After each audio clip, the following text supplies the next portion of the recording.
কিভাবে পাহাড়ের একটি দৃশ্য অঙ্কন করবেন? আসসালামু আলাইকুম। আমি মোশাররফ আর্ট স্কুলের পক্ষ থেকে সবাইকে শুভেচ্ছা জানিয়ে এই অঙ্কনটি শুরু করলাম। যদি ভালো লেগে থাকে অবশ্যই লাইক, কমেন্ট, শেয়ার এবং সাবস্ক্রাইব করবেন। প্রথমে আমি বাড়ি অঙ্কন করব। বাড়ি অঙ্কনের জন্য আমি উল্টো করে ভি আঁকলাম। ভি এর উপরে আমি একটু দাগ টানলাম এবং নিচেও একটু দাগ টানলাম। এখন দেওয়াল অঙ্কনের জন্য নিচে ৩টি দাগ টানবো। এখানে ৩টি দাগের মধ্যে মাঝের দাগটি একটু বড় হবে এবং ২ সাইডের দাগটি একটু করে ছোট হবে। এরপর বাড়িটির ধার বাঁধাই করে নিলাম। এরপর দরজা অঙ্কন করতেছি। দরজার পরে আমি বক্স হিসাবে জানালা অঙ্কন করলাম। এরপর পাশাপাশি আরেকটি বাড়ি অঙ্কন করব। এই জন্য আগের নিয়মে উল্টো করে একটি ভি আঁকলাম, উপরের দাগ টানলাম এবং নিচে দেওয়াল অঙ্কন করলাম এবং ধারটি বাঁধাই করে নিলাম। বাড়িটিরও দরজার শেপ অঙ্কন করলাম। দরজা আঁকা হয়ে গেলে আমি বাড়িটির পিছনে একটি আম গাছ অঙ্কন করব। দেখো ভিয়ের মাধ্যমে কিভাবে অঙ্কন করতেছি। ভিয়ের মাধ্যমে কাণ্ড এবং ডাল অঙ্কন করার পরে আমি গাছের পাতাগুলো অঙ্কন করতেছি। পাতাগুলো ঠিক এলোমেলো করে দিচ্ছি অথবা জিগজ্যাগ করে দিচ্ছি এবং এর উপরে আমি গোল গোল করে মেঘের শেপ অনুযায়ী একটি ঝোপালো ডাল অঙ্কন করতেছি। এভাবে আমি আরেকটি ডাল অঙ্কন করলাম এবং নিচেও কিছু দাগ দিলাম যাতে করে নিচের ডালগুলো বোঝা যায়। পরে আরও ২টি ডাল অঙ্কন করলাম, এখানেও পাতার শেপ দিলাম। একটি গাছ অঙ্কন হলো। এরপর আমি এখানে একটি তাল গাছ অঙ্কন করব। তাল গাছ অঙ্কনের জন্য আমি এখানে তালের পাতাগুলো অঙ্কন করতেছি। দেখো এখানে পাতাগুলো, তাল গাছের পাতাগুলো সাধারণত বড় বড় হয় এবং আগালের অংশগুলো ঠিক নারিকেলের পাতার মতো দেখতে লাগে। আমি পাতাগুলো অঙ্কন করলাম এবং কাণ্ডটি আঁকতেছি। কাণ্ডের মাঝখানে আমি মাঝে মধ্যে দাগ টেনে দিচ্ছি এবং গোড়াটি বাঁধাই করে নিলাম। এরপর অপর প্রান্তে বাম দিকে আমি আরও একটি বাড়ি আঁকতেছি। এই জন্য আমি উপরে একটি দাগ টানলাম এবং নিচে আর একটু বড় দাগ টানলাম। দেওয়াল আঁকার জন্য আমি নিচে একটি দাগ দিলাম এবং এই দাগটি নিচে মিলিয়ে দিলাম। বাড়িটির সামনে বারান্দা দেব, তাই আমি খুঁটিটি অঙ্কন করব। এখন এখানে আমি বারান্দার শেপটি তৈরি করলাম এবং নিচের অংশটি ডবল করে দিলাম। ডবল করার পর আমি বারান্দার খুঁটি দেব। খুঁটিটি আমি ডবল করে দিলাম যাতে একটু মোটা লাগে। বাড়িটি হয়ে গেল। দরজা দিলাম। দরজার পরে আমি বাড়ির পাশে আরেকটি বাড়ি দেব। এই বাড়িটিও আগের সেই শেপ অনুযায়ী উল্টো করে ভি দিয়ে এখানে বাড়িটি অঙ্কন করলাম। বাড়িটি ধারও বাঁধাই করে নিলাম। বাড়ি আঁকা শেষ হলে আমি বাড়ির পাশে একটি নারকেলের গাছ আঁকবো। দেখো নারকেলের গাছের কাণ্ডটি আঁকা হলো। নারকেলের গাছ কাণ্ড আঁকার পরে আমি পাতা শেপ তৈরি করতেছি। পাতাগুলো ডগা থেকে আমি ঝিরি ঝিরি করে নারকেলের পাতাগুলো অঙ্কন করতেছি। এখানে আমি ৫টি থেকে ৭টি পাতা আঁকবো। তাহলেই বিশেষ করে নারকেল গাছটি দেখতে অনেক ভালো লাগবে। একটি পাতার উভয় অংশকে আমি পাতার শেপ দিচ্ছি। প্রতিটি পাতার উভয় অংশকেই আমি পাতার শেপ দিলাম। এরপর আমি কাণ্ডটিকে একটু মাঝে মধ্যে দাগ দেব যাতে করে দেখতে সুন্দর লাগে। গাছের ধারটিও বাঁধাই করে নিলাম। এই দৃশ্যের পিছনে যে ব্যাকগ্রাউন্ড অথবা দূরের গ্রামের বরাবর মাঝ বরাবর একটি দাগ টেনে নিলাম যাতে করে দূরের গ্রামটি দেখা যায়। এরপর আমি একটি চাঁদের মতো করে শেপ দিলাম। এর দুই পাশ দুটি পাহাড় থাকবে। এক পাশে আর একটি পাহাড় অঙ্কন করলাম। দেখো পাহাড় অঙ্কন করা কত সহজ। প্রান্তেও আর একটি পাহাড় আঁকলাম। এরপর দূরের যে গ্রাম, সেই গ্রামের গাছগুলোকে আমি এলোমেলো এবং আঁকাবাঁকা করে আঁকতেছি যাতে করে গ্রামের দৃশ্যটি ফুটে ওঠে।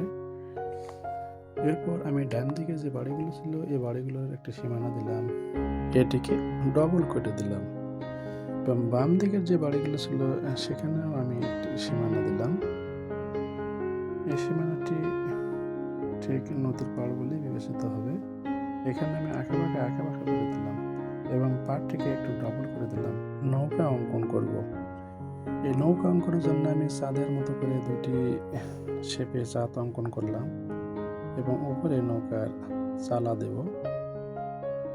চালা দিলে একটি নৌকা হয়ে যাবে এবং বাঁশের শেপ অনুযায়ী নৌকাটিকে আমি দাগ দিলাম এবং উপরে একটি পাল দিলাম।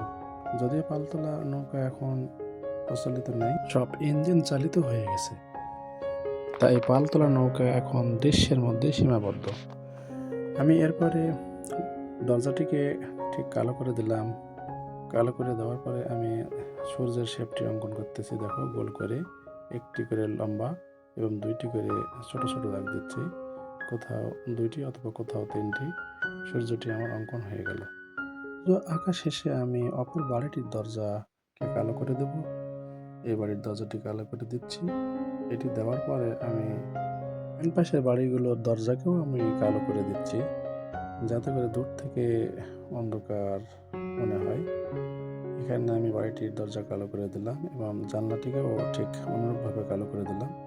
পাশে আরেকটি বাড়ির দরজাকেও আমি কালো রং দিয়ে দরজাটিকে কালার করলাম। দরজাটি কালার হওয়ার পরে আমি পাহাড়ের যে ঝর্ণা আছে সেই ঝর্ণাটিকে কালার করব। এখানে আমি পেন্সিল ইউজ করতেছি, যাতে করে ঠিক ঝর্ণার মতো দেখা যায়। হ্যাঁ, ঝর্ণাটি আমার অঙ্কন হয়ে গেল।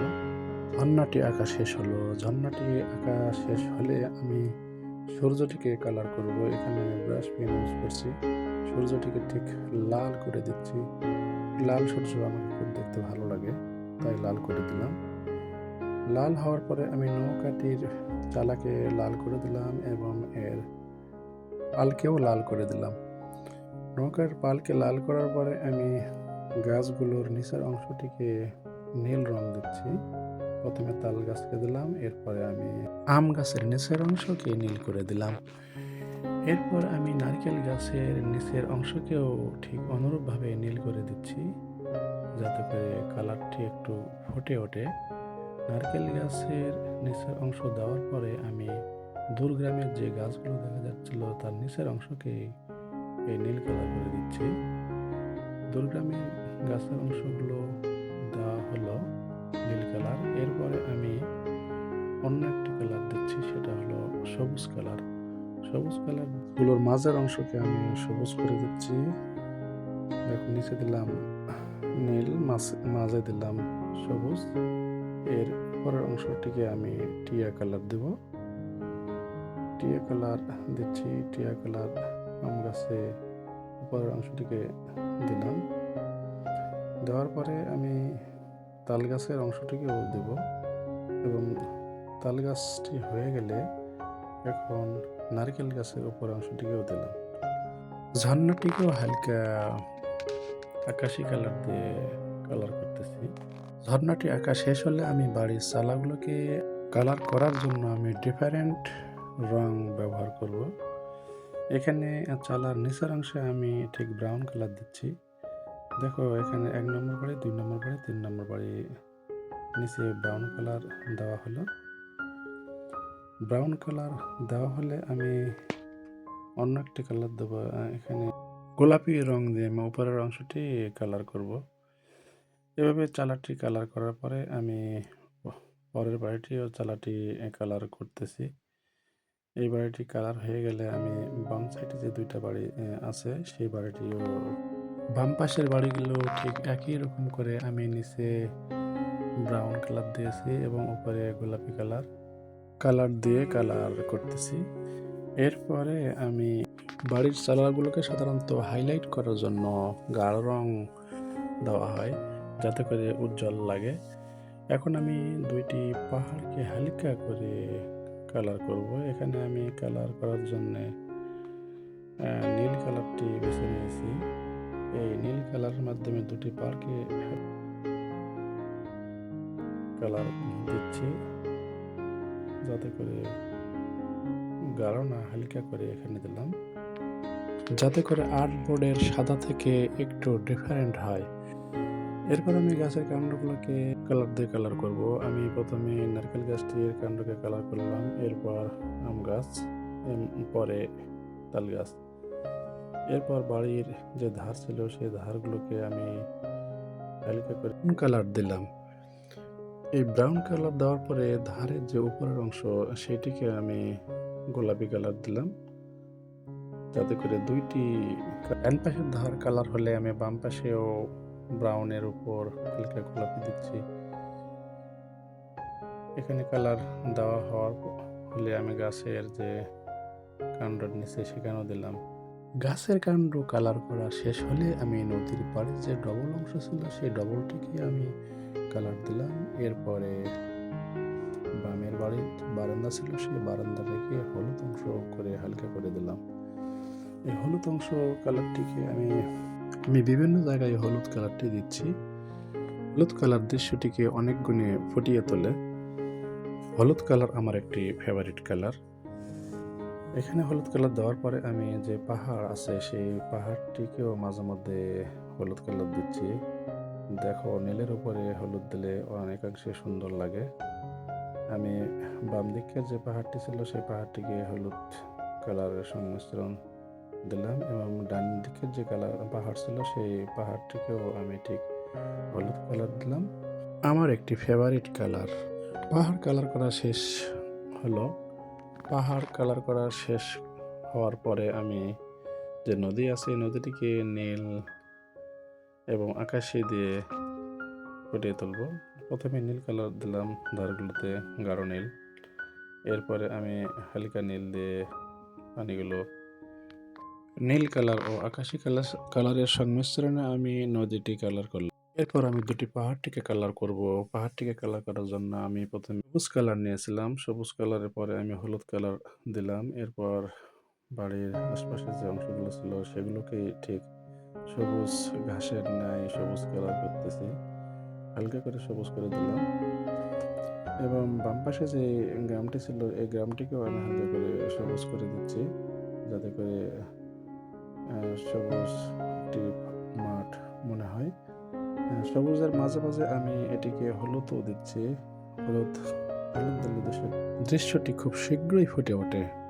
তাই এই হলুদ কালারকে আমি মাঠের দুই প্রান্তেই ব্যবহার করলাম। হলুদ কালার দেওয়ার পরে আমি সূর্যের যে চারিদিকে সাদা অংশ এটিকে হালকা করে হলুদ করে দিচ্ছি। সর্বোপরি এই পাহাড়ি দৃশ্যটির অঙ্কন এখনই শেষ হলো। কেমন লাগলো এই দৃশ্যটি অবশ্যই কমেন্টস করে জানাও। যদি ভালো লাগে থাকে অবশ্যই সাবস্ক্রাইব করো। আল্লাহ হাফেজ।